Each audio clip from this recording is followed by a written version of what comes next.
शुरू अल्लाह के नाम से जो नहायत मेहरबान रहम करने वाला। अस्सलाम वालेकुम नाज़रीन, आप देखें मेरा यूट्यूब चैनल और मेरा नाम है मोहम्मद हारून। आप सबको मालूम है कि जिस तरह 19 तारीख को यानी कि इतवार की रात को लाहौर में अमीर बालाज का कत्ल हुआ, उसमें अब तक जो है मुख्तलिफ पहलुओं से तफ्तीश की जा रही है और मुख्तलिफ हवाला जात से जो है चीज़ें सामने भी आती जा रही हैं। इससे पहले जो चंद चीज़ें सामने आई उसमें यह था कि जो हमला आवर था उसकी शनाख्त हुई। हमला आवर की शनाख्त मुजफ्फर हुसैन के नाम से हुई, शेखपुरा का रिहायशी था। 3 से 4 इसने बीवियाँ इसकी थीं और इसके बाद जो इसने सिम ली वो एक रोज़ पहले इसने सिम और मोबाइल ख़रीदा था। अब इसमें मज़ीद पेशरफ ये हुई कि जो इसकी बीवी थी वो भी मंजर आम पर आ गई।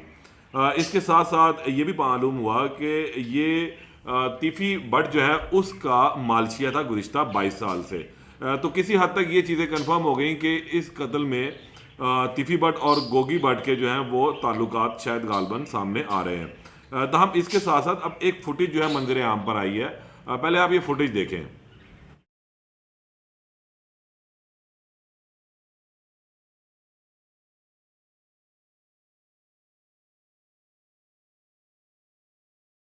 ये एक काले डाले की फुटेज है जो रात को 10:43 के ऊपर इस निजी सोसाइटी से वन वे काटता हुआ देखा गया।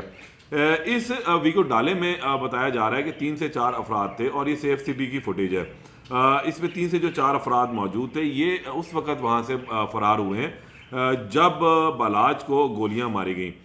बालाज को गोलियां मारने वाला जो हमला आवर था वो तो मौके के ऊपर ही फायरिंग से जो है वो हलाक हो गया था। उसके फ़ौरन बाद जो है ये लोग वहाँ पर मौजूद थे, जिसे FIR के अंदर लिखा गया है कि ये 3 से 4 लोग वहाँ पर आए हुए थे और जिन्होंने बालाज के ऊपर फायरिंग की। तो जैसे ही ये फायरिंग होती है तो उसके बाद ये गाड़ी वहाँ से निकलती है और वन वे काटती हुई वहाँ से फ़रार हो जाती है। अच्छा, अब इस शख्स का जो मुजफ्फर हुसैन है, जब इसका मज़ीद मालूम किया गया और नादरा से और दीगर इदारों से जब इसका डाटा इकट्ठा किया गया तो इसका एक लाइसेंस भी निकला, यानी कि इसके पास जो पिस्तौल था वो भी लाइसेंसी था। इसका लाइसेंस भी सामने आ गया। लेकिन इस तमाम सूरत हाल में एक दिलचस्प चीज़ जो है वो ये है कि आला कत्ल कहाँ है। जो इतलात हैं उसके मुताबिक आला कत्ल जो है मौका वारदात से गायब है। यानी कि जिस वक्त ये वाक़या रूनुमा हुआ तो उस वक्त यहाँ इतनी भगदड़ मच चुकी थी और कुछ समझ नहीं आ रहा था कि आया हुआ क्या है। और बालाज को उस वक्त ज़ख्मी हालत में था, उसके 2 गनमैन ज़ख्मी हालत में थे। तो फौरी तौर पर ये किया गया कि सबसे पहले उसको अस्पताल मुंतकिल करने की जो है वो कोशिश की गई। और उसी असना में जब फायरिंग हुई तो जो हमला आवर मारा गया तो उसका पिस्तौल जिससे उसने बालाज के ऊपर फायरिंग की थी तो वो वहीं पर ही गिर गया था। लेकिन उस भागदड़ में वो पिस्तौल जो है किसने उठाया अभी तक ये मालूम नहीं हो रहा। अगर हम कानूनी तौर पर ज़ाब्ता फौजदारी के मुताबिक देखें तो आला कत्ल का बरामद ना होना जो है वो इंतहाई तशवीशनाक है। पुलिस ने वहाँ पर पहुँच गई थी, लेकिन पुलिस के पास जो इतलात हैं वो अभी तक आला कत्ल नहीं है, यानी कोई पिस्तौल नहीं है जिससे बालाज के ऊपर फायरिंग की गई और जिससे बालाज की हलाकत होती है। अब पुलिस जो है वहाँ पर जो मौजूद लोग थे उनसे तफ्तीश कर रही है और कोशिश ये कर रही है कि अगर किसी ने वहाँ से पिस्तौल उठाया, वहाँ पर आने वाले लोगों से मुतल्लिक जो कवायफ इकट्ठे किए जा रहे हैं ताकि जो है अगर किसी के पास पिस्तौल है तो उस पिस्तौल को जो है वो तहवील में लिया जाए और माल मुकदमे में डाला जाए ताकि उसका फोरेंसिक करवाया जा सके, मज़ीद जो है तफ्तीश को आगे बढ़ाया जाए। लेकिन अभी तक जो तफ्तीश आई है उसमें एक अहम पेशरफ्त ये भी हुई है कि बालाज के भाई जो है मौसम बालाज, उन्होंने अब इस मुकदमे की तफ्तीश जो है वो CIA के सुपुर्द करने का कहा है और इस हवाले से एक दरख्वास्त भी पुलिस को दे दी है जिसमें यह कहा गया है कि इस मुकदमे की जो तफ्तीश है वो CIA से करवाई जाए। ताहम अभी तक इस मुकदमे की जो तफ्तीश है वो चूंग पुलिस ही करी, यानी कि इन्वेस्टिगेशन पुलिस के पास है।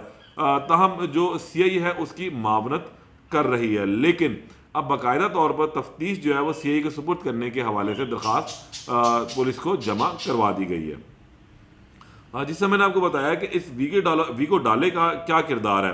ये वो वीगो डाला है जिसके ऊपर अभी तक सेफ सिटी से जो फुटेजेस निकाली गई हैं और जो दीगर जो रूट है उसकी जो अभी पुलिस जो छानबीन करी वहाँ से भी फुटेजेस इकट्ठी करी कि आया ये वीगो डाला कितने बजे यहाँ पर आया, इसके अंदर कौन लोग सवार थे और वो लोग कितने बजे तक वहाँ मौजूद रहे। और जिस वक्त ये वहाँ से फरार होता है तो फुटेज में हम देख सकते हैं कि इसके अंदर 2 से 3 लोग बैठे हुए जो नज़र भी आ रहे हैं। एक फ्रंट के ऊपर है, एक बैक के ऊपर और एक शख्स जो है वो गाड़ी चला रहा है, जबकि ये वीगो डाला जो है वन वे की खिलाफ वर्जी करता हुआ वहां से फरार होता है। और इसके साथ साथ एक अहम चीज, इसके ऊपर जो नंबर प्लेट लगी हुई, जब उसको चेक किया गया तो वो जाली नंबर प्लेट है।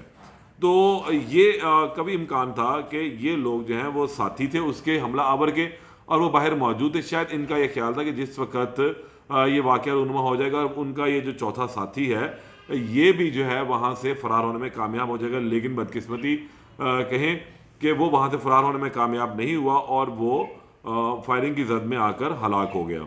एफआईआर के मंदरजात के मुताबिक अब जो एफआईआर शुरू में काटी गई थी और जो अब चीज़ें सामने आ रही हैं उसमें ये बात सामने आती जा रही है कि ये 3 से 4-5 लोग शायद वहाँ पर मौजूद थे। इसके बाद एक अहम चीज़ ये है कि जो वीडियो कल भी मंजर आम पर आई थी उसमें ये देखा जा सकता है कि जिस वक्त बालाज वापस जाने के लिए उठता है तो लोग सेल्फियाँ बनवाने के लिए उसके पास आते हैं और इसी दौरान ये शख्स भी जो है हमला आवर मुजफ्फर हुसैन उसके पास आता है, सेल्फी बनाने के लिए इसको रोका भी जाता है। तमाम उसी दौरान ये फायरिंग करता है जिससे बालाज जख्मी होकर गिर पड़ता है, फिर जख्मों की ताब ना लाते हुए जाँ बहक हो जाता है। इसके साथ साथ एक और अहम चीज़ भी यहाँ सामने आई कि बालाज को जो हमला आवर था जिसने बालाज पर हमला किया था, अब उसकी बीवी भी सामने आई है।